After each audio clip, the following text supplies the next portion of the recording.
Welcome to the Free Speech Nation podcast with me, Andrew Doyle, for GBNews. Today, my guest is Nina Power. Nina is a writer and philosopher who teaches at the Mary Ward Centre. And during our conversation, we spoke a lot about feminism, about the men's rights movement, about traditional roles of masculinity and femininity, and whether we have anything to learn from history in terms of the roles of men and women in society. Nina has just written a new book, which is called What Do Men Want? Masculinity and Its Discontents, and that is available to buy now. And of course, we discussed that book and her central thesis there. So this is the Free Speech Nation podcast with me, Andrew Doyle, and Nina Power. Nina, your new book is called What Do Men Want? It's quite an intriguing question. I'm very much looking forward to reading it. And the subtitle of the book is Masculinity and Its Discontents. Is it the case, as a lot of people think, that masculinity is in crisis? Well, this is a perennial phrase. Masculinity was in crisis 100 years ago, 50 years ago, 20 years ago, 10 years ago, and it's in crisis today. So it's one of those ways of putting it. Obviously, the title of the book is a double joke at the expense of Freud, who infamously asked, "What does woman want?" And I thought I would turn it around. And instead of civilizations and its discontents, it's masculinity and its discontents. But I would say that if that there is always a kind of crisis, but nevertheless, it always takes on a particular character. So in the last sort of 5 years or so, I'm sure you're aware, we've seen lots of discussion that has been largely negative, directed towards men in terms of kind of generalizations about toxicity and male privilege, and after Me Too in particular, a kind of almost like open season on men and their supposed iniquities and bad behaviour. And there's obviously a kind of problem with that in the sense that most men don't behave in those ways in the first place. It's not true to our experience of men, I think. Even if we've had a bad experience with one man or something, it doesn't mean that all men are kind of doomed by association. So when you say that masculinity has always been perceived as being in crisis, I think that rings true. I can't remember a time when someone somewhere wasn't saying that there is a crisis of masculinity. But do you feel that sometimes feminist movements are at risk of essentializing what it means to be a man? Yeah, so I think there's something that calls itself feminism today, which perhaps isn't actually feminist, at least not in the way that I understood it from the second wave and the way that it kind of filtered down into the 90s, which was actually much more generous, I think, to both boys and girls and men and women, because it was about breaking down gender stereotypes and actually, encouraging both girls and boys to express themselves however they wanted. So I think, but I think since then, or in the last sort of short while, we've had this kind of, these sort of generalizations, essentialist claims about men, which were always like the negative stereotype of second wave feminists, but wasn't actually true. You know, the idea that all feminists hated men, which isn't true of the second wave, but now is sort of perversely true of a kind of mainstream liberal feminism, which often suggests that it hates men and makes kind of generalizing claims about how awful they are. Sometimes it's a joke, sometimes it's more lighthearted, but not always. And I think that it has a kind of grinding effect on the kind of general discourse, and the way, hopefully it doesn't affect too much how, we behave to each other in our private lives or normally. But I think it's almost like this unnecessary encouragement of resentment between the sexes, I think.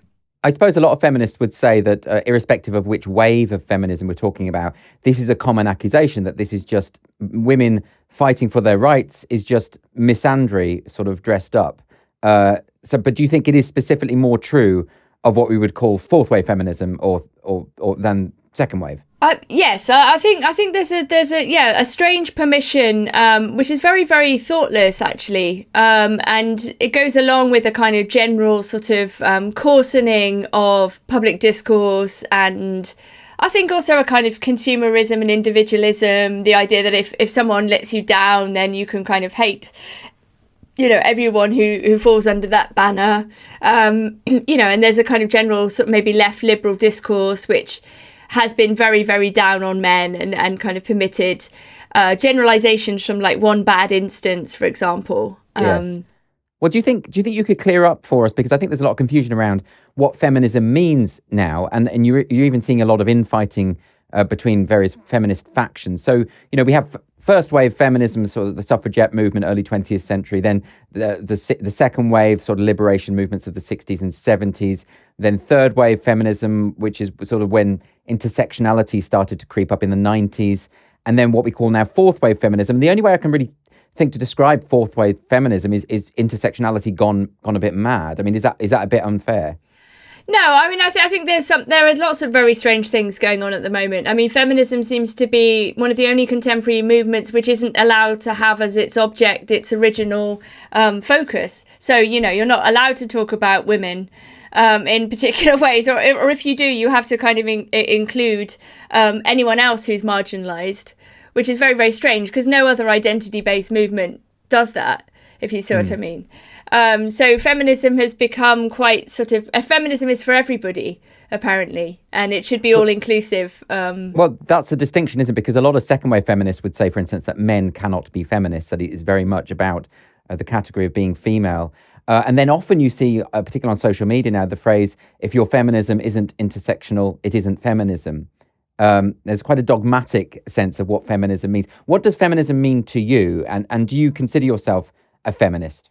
Yes, I do. I mean, very much in the second wave. I mean, I was, grew up in the countryside in the 90s and 80s and 90s, and I was definitely a beneficiary of a certain kind of trickle-down second wave feminism, which was much more about kind of freedom and, not closing down possibilities on the basis of one's sex. It was saying that basically, it doesn't matter if you're a girl, you can be interested in these things or whatever things that you like.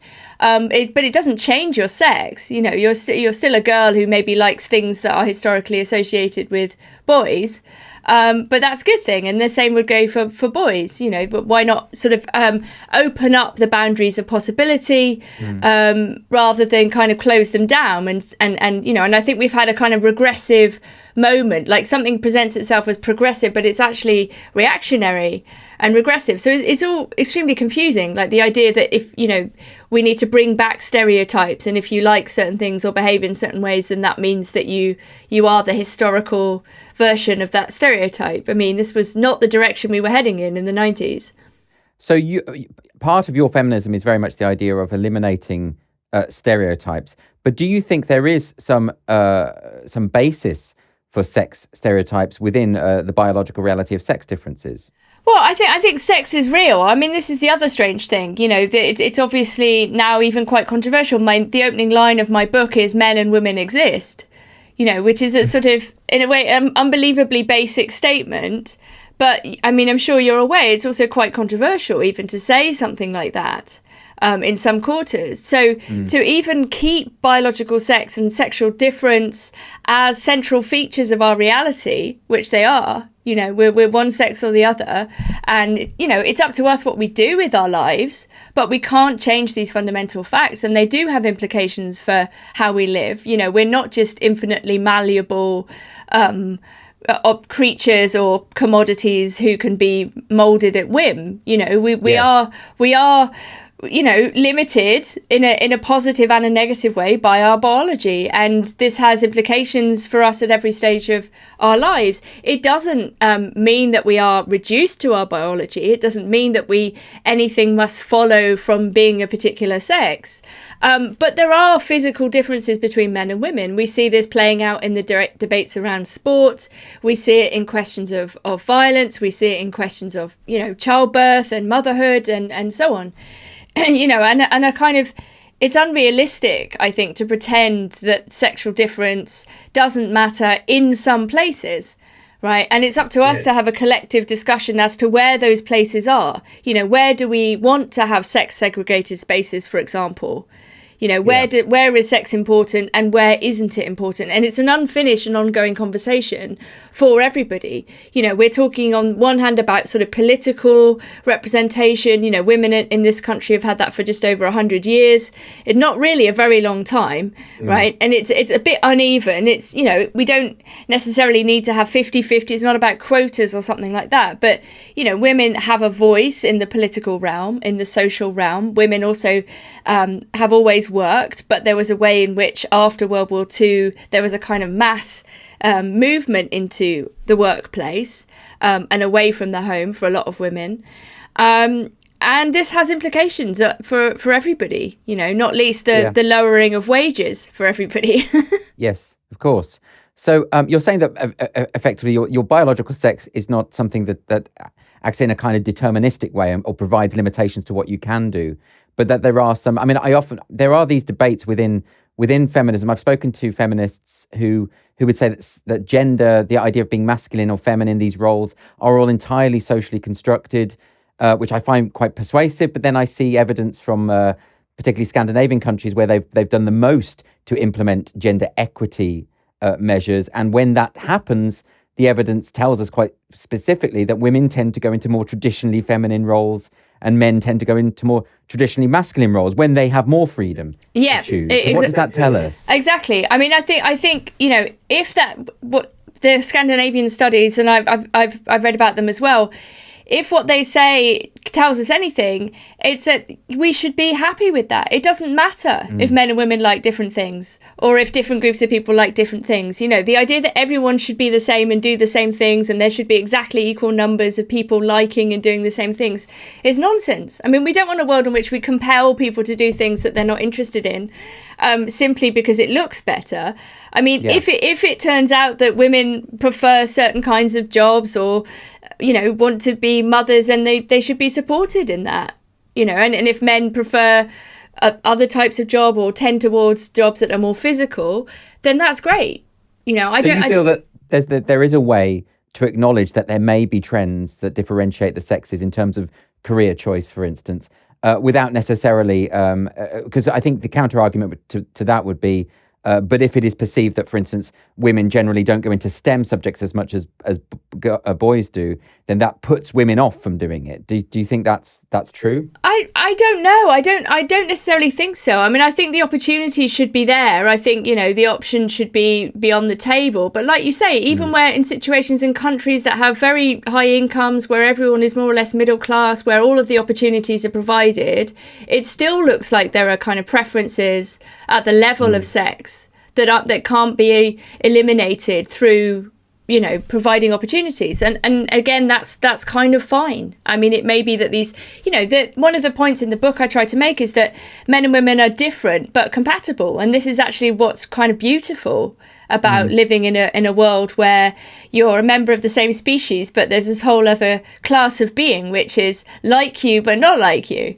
This is like the frisson of difference is actually really interesting. It's like very beautiful. Do you think that sometimes in contemporary feminism there is a tendency to almost demean the capacity of women, sometimes by accentuating the notion that being a woman is in of itself a form of victimhood? I read Ella Whelan's book on feminism, for instance, and she very much thinks that although the Me Too movement redressed some very important concerns, in other words, women weren't being believed when they were coming forward with allegations of sexual assault, at the same time, it has encouraged the idea that women are inherently vulnerable and need special protections and are particularly weak. Do you think that is something that has happened? Yeah, I definitely think so. And I think one of the very obvious problems with positioning women as always potential victims is that you put them back in a position where they need looking after in the same way that children do.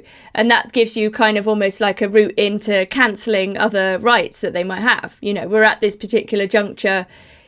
We could go backwards. We could start saying, well, women should be in the home. They shouldn't have political representation. They shouldn't think too much or whatever. It's bad for them. So then what would you say to campaigners who say we need to make misogyny a hate crime? I'm against that, and I agree with Julie Bindel on this. And no one could accuse Julie Bindel of not being a feminist and defending women's rights, for decades. I think this is not the direction we should be travelling in, where we're asking the state to decide what hate is. This would go for all hate speech legislation, by the way, which I think should all be repealed. I think this is dangerous in several senses, one of which is, allowing the state or relying on the state to determine what it is that constitutes hateful behaviour is very, very dangerous, because it gives way too much power to the state and doesn't then put the power in the hands of people as individuals to sort their own things out and to, you know, agree and disagree. And we know that what counts as hate changes all the time, and actually what hate is extremely complicated. It's not at all obvious what hate is, and you know, this would also affect things like comedy and so on, and you know, there've been lots of discussions about this.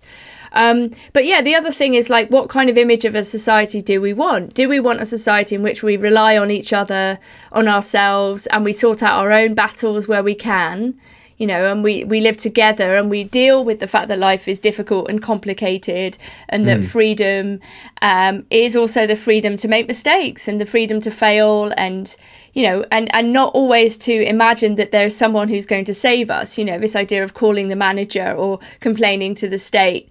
You know, this is not a very self-sufficient, autonomous, free position to be in. It's a highly dependent position to be in.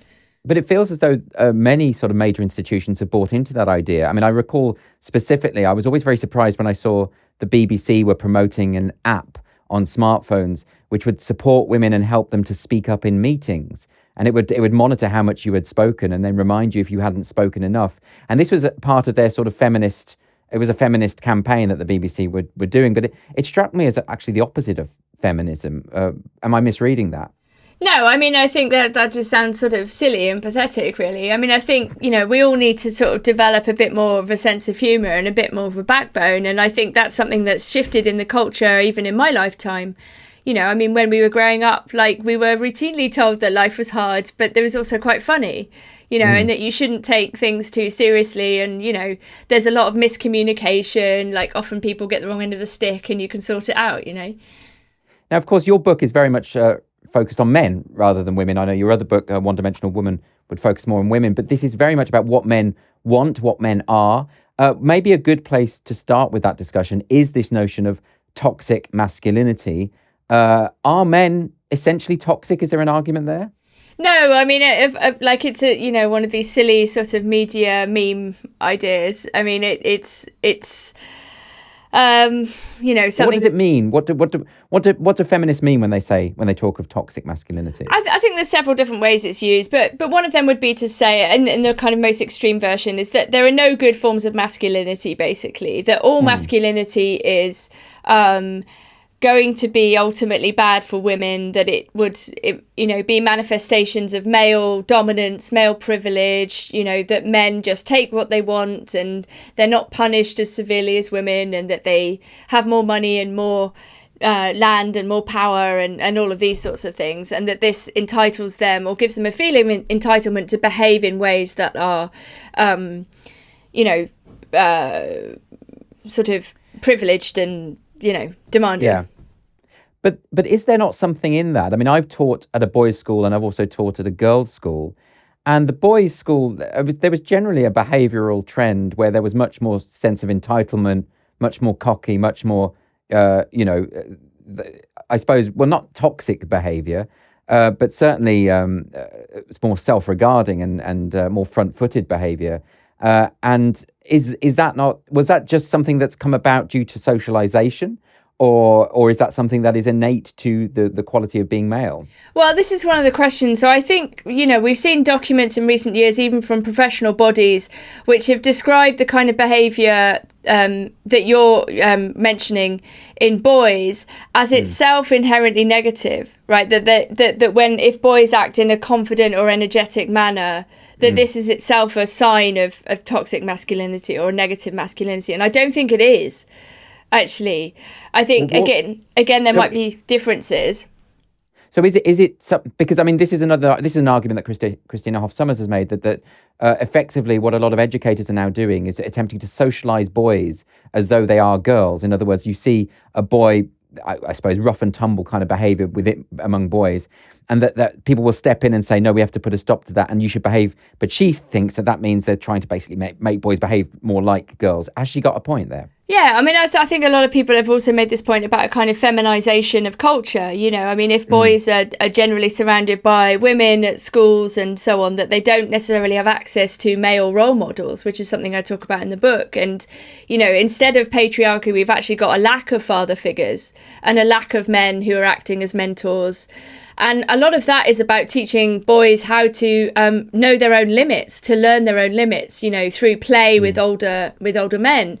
You know, which is not something you're going to get with just women. So I think there needs to be real balance. And I generally think, you know, the way in which children, if they behave badly, are kind of medicalized and pathologized is also just terrible. You know, I mean, if children are bored because they're being forced to sit wearing a mask in a seat for 8 hours, it's maybe there's something wrong with that system rather than the children. Yeah. But is there a case to be made that sometimes when you see the way boys behave, particularly in adolescence, and there's a very strong element of competition there. I'm not saying there isn't competition within groups of teenage girls, but just from my own experience, from what I saw amongst the boys, that sometimes it could veer into the hostile, or it was very much in other words, I suppose they weren't concealing their attempts to acquire status particularly effectively. It was very much there on the surface, and people would say that that's just bad behavior. Yeah, I mean, I don't think so. I mean, I think one of the things we also sort of maybe fail to remember in our sort of bid to be modern and urbane is that we are apex predators. Like, we are animals. You know. I don't feel like a predator, but there we go. But then I'm a vegetarian. Oh, well, there you go. I mean, you know, there's some men are, you know, more manly than others, but no, but you know what I mean? Like, I think there is, when you start pathologizing behavior, it's not to say that we obviously we have systems and mechanisms of containing and punishing behavior when it becomes too extreme, right? And a lot of this is about that. Like, I think this, you know, I suggest that basically if men sort of looked after themselves and each other more, we would prevent more male violence from taking place, because it would be kind of supervised and dealt with preemptively in-house, as it were. Yeah.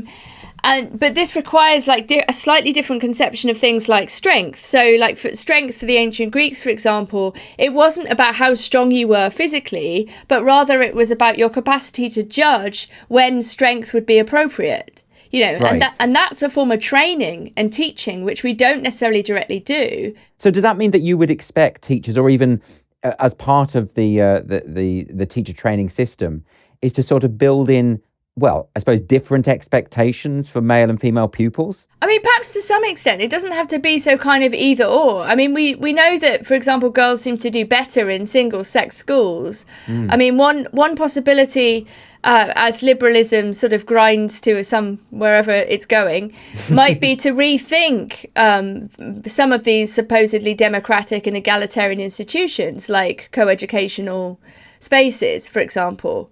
You know, yes. It may be that we need to rethink how much time boys and girls and men and women spend together. Historically, it's unusual the amount of time that we spend together in this very mixed, I talk about it as a heterosocial world.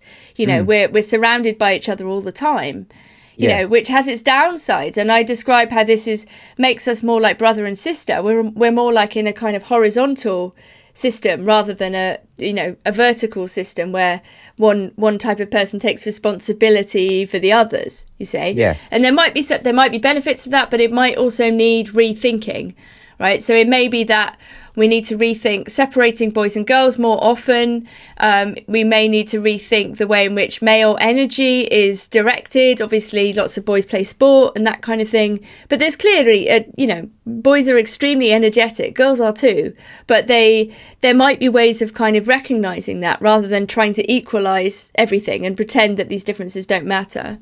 But then a lot of progressives would say that that's quite a regressive idea, quite a reactionary idea, in that you're almost going back to a time where men were told you have to be like this and women were told that you have to be like that. But are you saying there's a sort of, I suppose there's a balance that you could find? Yeah, I mean, I think I tried to be very, very reasonable in the book, which is itself is slightly provocative in a very polemical age, if you see what I mean. I tried to look carefully at the complaints of, let's say, the men's rights activists, as well as the complaints of feminists, and, try to see where there were overlaps and even similarities, rather than see them as completely pitched opposed to one another. and I think it's about being realistic. I think we might have grandiose utopian ideas about eliminating all gender difference, but I think this is not reality. We are our bodies. We shouldn't be trying to escape them every 5 seconds. We should be kind of reconciled to certain truths. Yeah. In the book I talk about the fact that our ancestors did understand some things. I don't think it's reactionary to say that anyone with thoughts from a few centuries ago must be outdated and must be, reactionary and conservative. They might have actually understood a few things that we've forgotten, if you see what I mean. So you're saying that centuries and centuries of evolution has meant that there are fundamental differences between men and women, and that actually, rather than trying to eliminate them through socialization or civilization, an acknowledgement of those things, a sort of healthy view of the differences between men and women, and a realistic view might enable us as the sexes to get on better.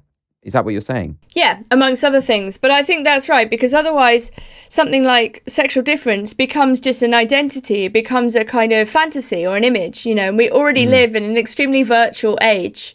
And I think the virtualization of these things is causing great harm. It's causing extreme harm to young people, and I think especially young girls in terms of body image. And, if they feel that they don't live up to particular images that they're seeing, this is having extremely negative effect on their self-perception.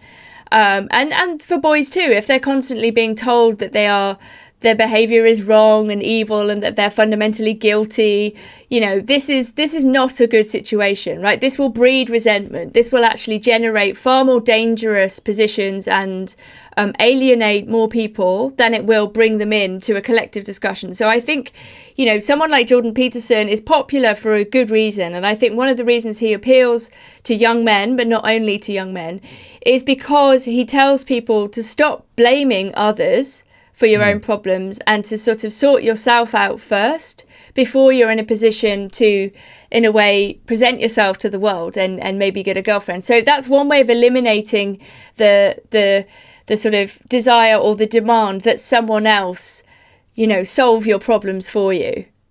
Yes, but a lot of people would say that in itself is a very old-fashioned idea, the idea of personal responsibility, and the idea that men and boys in particular need that kind of framework within which to flourish. But you would say that this isn't necessarily old-fashioned. I would say that not everything old-fashioned is bad. Right. Not everything new is good. In fact, a lot of new things are absolutely horrific. Well, I agree. But isn't it going to be quite a hard sell, given that the those who now identify as being on the left, although I often don't think they are really, would say that actually the ideal is the utopia that you alluded to earlier, which is a complete elimination of even a recognition of gender difference, almost as though we live in a society where we don't notice if people are male or female, because now they would say that biological differences are a social construct, that they just don't exist. Well, I think there's a lot of contradictions in the kind of movements that you're talking about, which both seem to depend on sex stereotypes, but also pretend that sex doesn't exist. So I don't know. I don't know if that position is particularly coherent. I also agree with you. I don't necessarily think it's a left position. It's certainly not the left that I remember, which was much more funny and forgiving and discursive. The other thing is there's a lot of humour. Comedians have always poked fun at the differences of men and women. It's really, and weirdly now in comedy terms, that's become quite a radical, edgy thing to do. Whereas we used to say that was kind of like almost a bit hack to go on about, oh, women like this and men like this. And now it feels quite dangerous. That's interesting, isn't it? Yeah. No, it's true. What can you say? It's sometimes, humanity often goes mad. I think that more and more, I think that periodically humanity just goes into fits of insanity, and we have to keep reminding ourselves of certain basic things, and of course they're lived out differently in different eras, but it's interesting that the current mode of insanity, which I think I would share with you, it does feel kind of hysterical, is so rooted in the idea of gender and sex. And it seems to be a combination of various things that have happened recently, not just in terms of Me Too, which I think had a lot of legitimate grievances that needed to be addressed there. But it seems as though every movement, even if it has a kernel of truth, can suddenly explode into something much, much more and much more extreme. And that's very much a phenomenon of our times. Do you think I might have a point there? Yeah, for sure. I mean, I think obviously we can talk about the way in which the internet encourages these things, but there's something kind of crazy at the way in which institutions have taken up fringe ideas, or ideas that were fringe like 15, 20 years ago, and made them like central pillars of their, structure. And you're like, that's weird. I didn't expect that.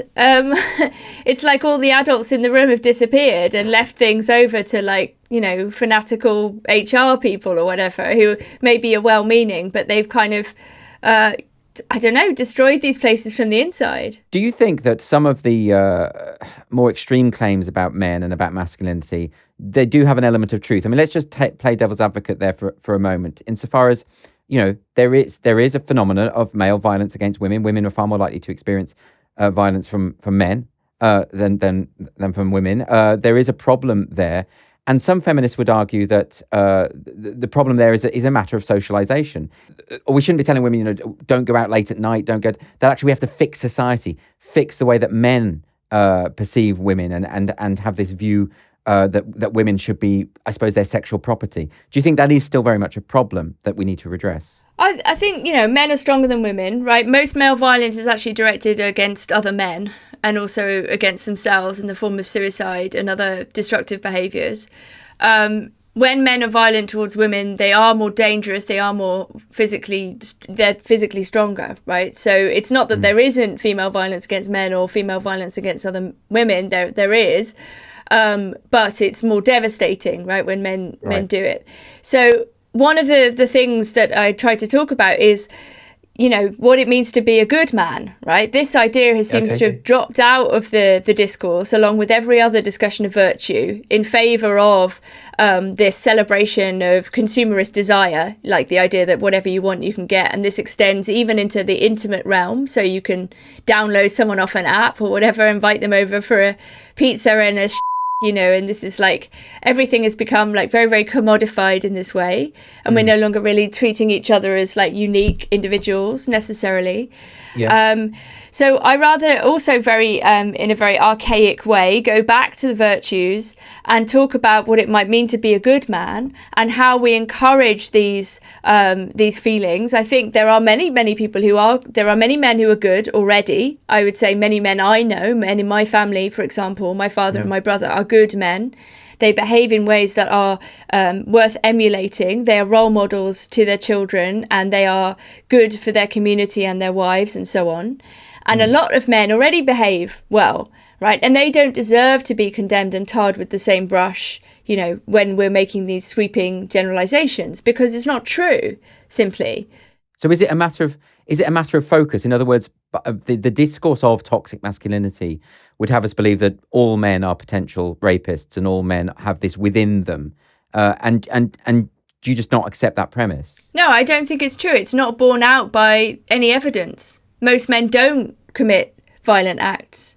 We're all capable of harm. I think there's a kind of confusion in the way we think about these things, which might need more analysis in general. We're all capable of harm. We hurt people all the time. Like, we say the wrong thing, we upset somebody, we might make an error of judgment, we might kiss someone who doesn't want to be kissed. There are lots of minor infractions and transgressions that are attendant upon social life, right? That's just a reality of being part of, a group of humans. And there's a lot of misunderstanding as well, right? This is not the same as, a seriously violent action against a random stranger in the street, right? So we've got to be able, I think, to talk more clearly about where things are minor, run-of-the-mill social infractions, which are neither criminal nor, anything particularly devastating necessarily, if we have a way of living with them, which is just to kind of go, all right, that happened. Oh, I've been a too. He was a bit of a she was a bit of a that's life, right? Yeah. Right. And at the same time, we all are concerned to prevent horrific incidents of violence occurring, right? Yes. So the question is not whether we want to stop those things. Of course we do. I don't think we should conflate minor social infractions with major social infractions or extreme violent incidences, right, in the first place. And then secondarily, then I think in order to address the possibility of let's say, male violence against women, then men need to take each other in hand more as a preemptive measure. Like, so for example, the cop who killed Sarah Everard, his colleagues knew that he was a wrong-un. Right? Yes. Had they dealt with him themselves, right, it may have prevented his horrific I see. So, action. So are you saying that? So that's a good example. That an instance like that, where some people might argue that is that exemplifies male behaviour. You're saying we need to acknowledge that that is aberrant. That is not the norm by any means, and that it's not on a spectrum with things like, I suppose, a fumbled miscalculation in a sexual intimate sexual situation. No. But okay, but that's something that a lot of people would disagree with on the basis that they would say it is a slippery slope. That if men are making advances where it is not welcome, that in their mind that then leads to these more extreme examples. But I think there's a difference, isn't there, between someone who misreads a situation and makes a mistake, you know, and apologizes for it, right? That person is not the same as someone who routinely, you know, breaches boundaries and doesn't seem to care, and then goes on to commit horrific acts, right? Yes, no, I understand the point. And so, are you saying that because you talk about this idea of creating good men, right? Are you in fact sort of simply suggesting a return to chivalry? I mean, partly. I think, you know, there are kind of lots of historical male virtues that are worth digging up again and thinking about. They can't be any worse than our contemporary values. Let's put it that way. I mean, what have we got to lose? Well, I suppose it's just that some women feel offended if men sort of go out of their way to, you know, I mean, at the very basic level, open doors for people or that kind of thing. I really wonder about that. I don't know if women are really upset if men hold the door. I think this is like one of those myths. I would never be offended if someone, like man or woman, I hold the door open for people. Like anyone who's not a total holds the door open for someone if it's appropriate. Like, you know, I don't know why this example is always used. It is always used, isn't it? That's why I raise it, because I do wonder about it myself. I actually judge people if they don't open the door for me. And it's got nothing to do with gender.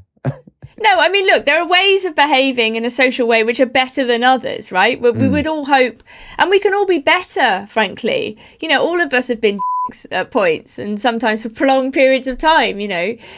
Yeah. How dare you? No, it's true.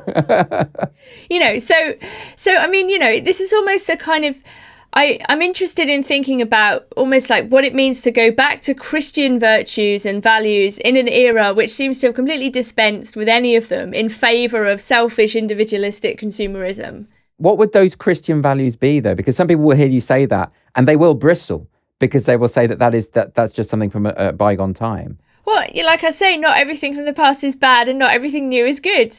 You know, I mean, Christian values, like take the sort of contemporary culture, you know, the resurgence of a certain kind of moralism.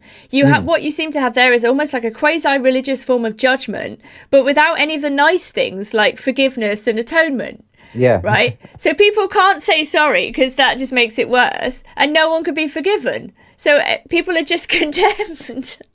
I mean, that's a really interesting example, isn't it? Because whether you're Christian or not, surely the notion of forgiveness, which is so fundamental to Christianity, at the heart of Christianity, that is the thing that is absent for some reason. Yeah, or humility, or, you know, tempering your desires, or, you know, I mean, these are social technologies, you know, whether you don't have to believe in the religious framework in order to understand that these are social technologies, and they play a role in how we live and work with one another. And if we live in a culture that is completely beyond value because we think we don't need them anymore, and because we think that our desires are somehow true and wonderful, but actually they're having seriously deleterious effects. Yes. Well, can I ask you about the men's rights movement and also the sort of development of what they call incels, sort of involuntary celibates? I believe I've got that right. So groups of men who are sort of swearing off women, and there does seem to be within those discourses, from what I have seen, an element of misogyny. I've sort of sometimes overt misogyny. Is that entire movement, which seems very much of the present time, Has that come out of something that is of this crisis of masculinity, or whatever we want to call it? I mean, I think that in extreme cases, there are some men who really hate women, and there are some women who really hate men. But these are very, very extreme positions, actually. The vast majority of men and women don't hate the opposite sex to core, right? Like, they don't feel like that. They understand that they have brothers and husbands and sons and friends and so on, right? Yes. I think sometimes what happens, and there is a kind of way in which resentment is encouraged by the culture on both sides. You know, Right. Women are often encouraged to hate men and hate on men, and men in some situations are encouraged to hate on women. But I don't think that true pathological misogyny or misandry is very common at all in individuals. I mean, some feminists would argue against that very strongly and say that actually it's systemic. The idea of that misogyny, the very notion of the patriarchy within which we live, means that anti-female sentiment or a sense of male supremacy is just built into the fabric of society sort of ineluctably, that there's nothing we can do about it. Is that just an extreme point of view, do you think? No, I mean, but there's a very superficial way in which people invoke the patriarchy, which actually does an injustice to the kind of power that women have always had. Right. But it depends on what you think power is. So can you talk me through that? So what is your view of what the patriarchy is, and how is it that you think that women have historically had power within it? Well, look, none of us would be here if there wasn't some degree of cooperation. I mean, also if there wasn't some degree of rape and violence too. Let's be clear, right? We're all the products of a very violent history, which we are part of. Right. And this is one of the issues where people try to cancel history because they think it's so awful. But you can't do that either, really. Yeah. Like, it's much better to acknowledge these things. So I think there's a kind of confusion about patriarchy, which sometimes sort of in a superficial way, descends into the idea that all men have privilege somehow by virtue of being men, which can't be true. I mean, it's simply not true of homeless men. It's not true of working class men or men who with drug problems or in the opioid crisis in America and so on, right? Like, these are not men with privilege in any recognizable sense. So, it's like I say, actually, there is a kind of absence of father figures. Like, the patriarch originally in the Bible are father figures. They are the people who take care and they take responsibility for other people. And actually what we have is an absence of responsibility. We have a very, very irresponsible culture that encourages both men and women to behave in very sort of selfish and individualistic ways.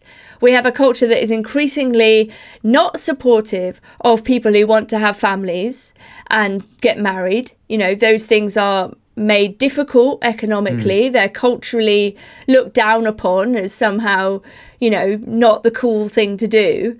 This is also part of the context in which actual fathers, for example, are not really supported. Same would go for mothers as well. There's a general denigration of anyone who has children, and I would say of older people in particular. We live in a culture that fetishizes youth and doesn't actually respect our elders, particularly. So in actual fact, what are we talking about when we're talking about patriarchy? It would actually be good if there were more men taking responsibility and we had a culture that celebrated that. This doesn't... That's not quite how it's used a lot of the time. When I hear the word patriarchy used, I think it is closer to what you described, the idea of inherent privilege that comes with being male. Whereas I suppose really what the patriarchy is about, I mean, because some people will say, well, most CEOs of companies, most people in the top jobs are male. So I suppose what the patriarchy really is the fact that society is dominated by a small minority of men. Would that be a better way of looking at it? Yeah, I mean, that's one way of looking at it. It's complicated when we start talking about alpha men and so on, because a lot of alpha men in our culture are not physically alpha, and a lot of physically alpha men are in prison. Right? Because So, again, you have these conflicting stories really about what power is. I mean, how many people want to be a CEO of a company? It would be a nightmare. What a boring, horrible job. True. I mean, it's like, do we think it's so great to want those things or to have those things, Well, I suppose there's also the point that, as men's rights activists make this point, that if you're male, you're more likely to be commit suicide, to be homeless, to be in prison. Obviously the prison population is overwhelmingly dominated by men. So the idea of this very simplistic, reductive view of the patriarchy, which means male equals privileged, female equals oppressed, it's more complicated than that. Yeah, well, it's just not true, is it? I mean, the list you gave is, and the men still do the most dangerous jobs, for example. And if you want true equality, then it would also go that way as well. You'd have more women on oil rigs. Do you think feminists should be calling for that? More women to work on oil rigs? No, because I don't think, those are really horrible jobs, and they're very difficult jobs, and people who do them should be remunerated properly. Yeah. And I think, again, it doesn't matter. If more men cluster around particular things, so what? Yes. Yeah. And again, it comes back to this key point, which is that it seems to me like you're drawing on elements of traditional views of men and women that you think are good and you think still apply in today's society. And do you think that message can break through at a time where it feels like something from another time? I think a lot of people, honestly, are already there. I think, there's a whole culture that exists outside of the left liberal mainstream, which has millions of people in it. Yeah, and we forget about them, don't we? There are many people who still believe in courage and loyalty and virtues and love their families and, want to get married and have children, and people still go to church and people still behave in ways which are uplifting and beneficial and good. And I think, it's just a complete mistake to think that everybody lives like some kind of, debauched liberal metropolitan or whatever. Yeah. Absolutely. That is a mistake that it can easily be made, because when you're watching the media and that's all you're consuming, that's the impression you get. But do you think some people do have a point when they criticize the men's rights movements, particularly about the idea that maybe they are wallowing in victimhood, which perhaps is a sort of mirror image of the kind of feminism that sees women as weak and in need of particular support? Would you say that there's a legitimate criticism in that? Sure. I mean, I think there are aspects of any movement which have these kind of victim dimensions, right? I mean, I think everybody needs to rethink the whole victim thing. I talk about this in the book. It's sort of rewarded in some ways if you can present yourself as a victim, but it's a very dangerous politics to go down. Right? Yeah. Most authoritarian politics are based in the first place on a misplaced or encouragement of a feeling of resentment and victimhood at the hands of another group, right? Yes. So this is a known thing. Yeah. That actually being a victim is not inherently virtuous. It actually often gives you reason and motivation to do terrible, terrible things. It justifies revenge things. And so I say that women should not go down the revenge route. I think I say that women should be the better man. That's quite the phrase. Because I remember Stephen Fry using that phrase, saying that self-pity is actually the most unattractive of emotions. And I think there's something to that. And you do see that in the more sort of, whenever any movement has elements within it that has that quality, and it can have a self-defeating perspective. But that's why I think a lot of the things that get written off as, men's rights activism or masculinist stuff, or even tainted with the right-wing brush, all of these things are often, described as far right, and they're not at all, right? But, that we know that's just a kind of weird tactic. But is a lot of these things are actually saying to men, get your together. Don't wallow in self-pity, work out, get fit, get mentally fit, don't indulge in this kind of, junk food, video games, porn, blaming other people thing. So is a lot of the problem that you're facing in trying to tackle these issues that you're dealing with, that the terms used to describe these ideas are in continual flux? I mean, you mentioned there the idea of people just being dismissed as far right and fascist and all that when they're absolutely not. But the same could be said about terms such as male and female, masculinity, femininity. It's almost like it's word games writ large, I suppose. Yeah, I mean, I think, this is something that philosophers are very obsessed with. It's like we have to know what we're talking about when we're using concepts. Yeah. Words can't just mean anything that you feel like. And you've started your book, but what was the sentence you started with, that male and female exist? Men and women exist.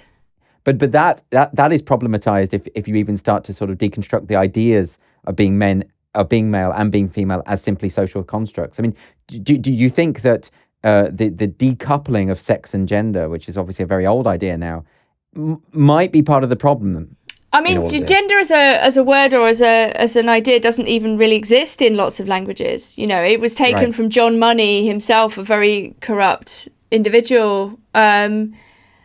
You know, and used in a particular way in a particular period, and now has come to take on a slightly different meaning even than it did sort of 20, 30 years ago. I mean, when I was growing up, gender was the external social expectation based on your sex, right?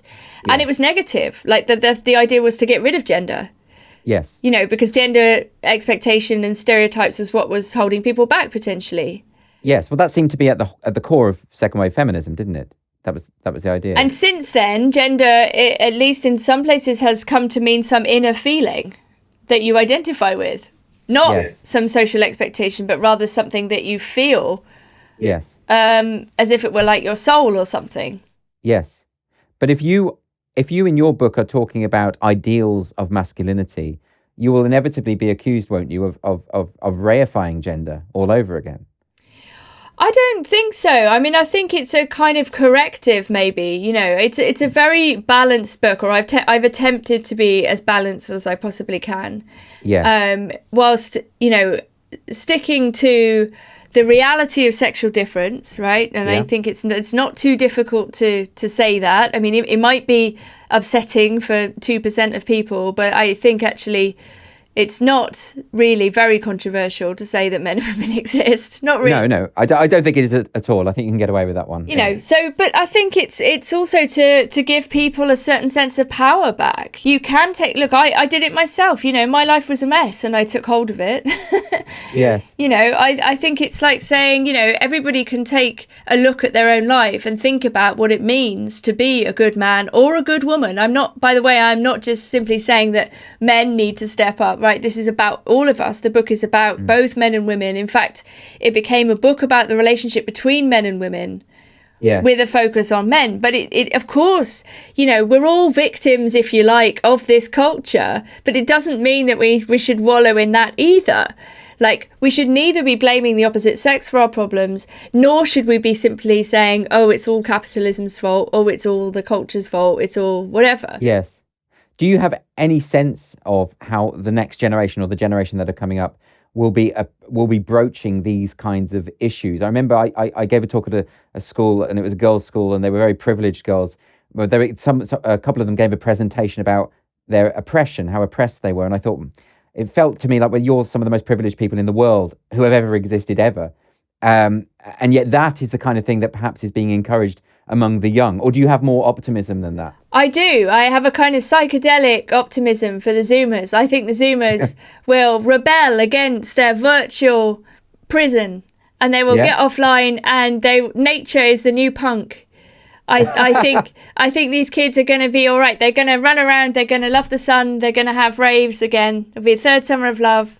Really? And, oh yeah, I'm convinced of this. I mean, that phrase, nature is the new punk, that's quite incredible. I wonder if that could possibly happen, but it will mean, I suppose, that the next feminist movement, whatever that looks like, and it is looking this way more and more, will have biological reality at its core. Yeah, I think psychedelic feminism, this is what I'm into. Is that what you're calling it? Is that what you're branding it? Psychedelic feminism? Sure. Sounds good to me. Well, Nina Power, thanks so much for joining me today and discussing your book. Thanks.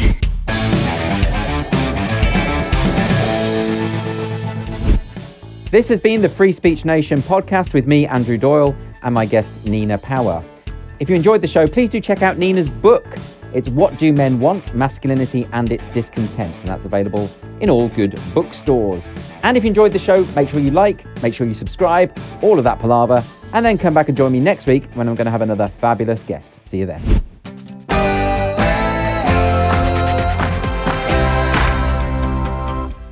Welcome to the GBNews YouTube channel. You can watch us live 24 hours a day, catch up on your favourite shows, and join in the conversation in the comments below.